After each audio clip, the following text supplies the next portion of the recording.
I'm Susan Clark with the Special English program, Words and Their Stories.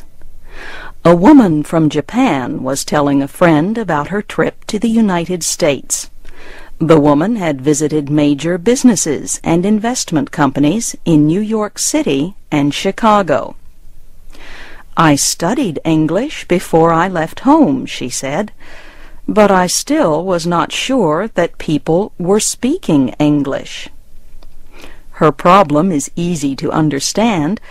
Americans in business are like people who are in business anywhere. They have a language of their own. Some of the words and expressions deal with the special areas of their work. Other expressions are borrowed from different kinds of work, such as the theater and movie industry. One such saying is, "Get your act together."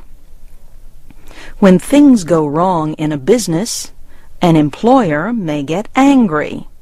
He may shout, "Stop making mistakes. Get your act together."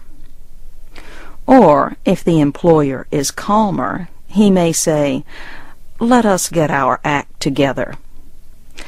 Either way, the meaning is the same. Getting your act together is getting organized. In business, it usually means to develop a calm and orderly plan of action. It is difficult to tell exactly where the saying began, but it is probable that it was in the theater or movie industry.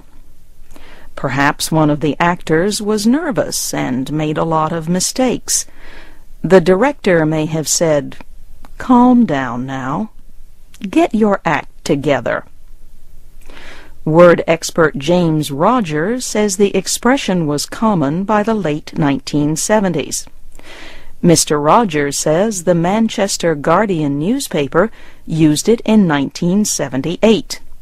The newspaper said a reform policy required that the British government get its act together.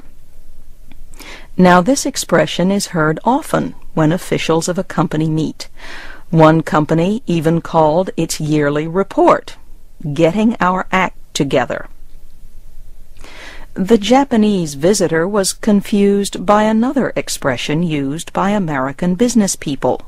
It is, "cut to the chase." She heard that expression when she attended an important meeting of one company. One official was giving a very long report. It was not very interesting. In fact, some people at the meeting were falling asleep. Finally, the president of the company said, "Cut to the chase." Cut to the chase means to stop spending so much time on details or unimportant material. Hurry and get to the good part. Naturally, this saying was started by people who make movies.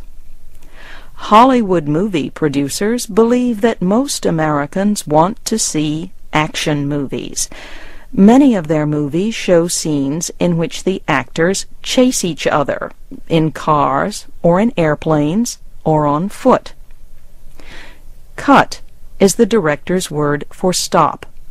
The director means to stop filming, leave out some material, and get to the chase scene now. So, if your employer tells you to cut to the chase, be sure to get to the main point of your story quickly.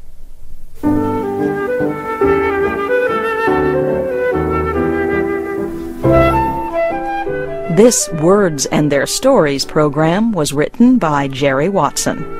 I'm Susan Clark.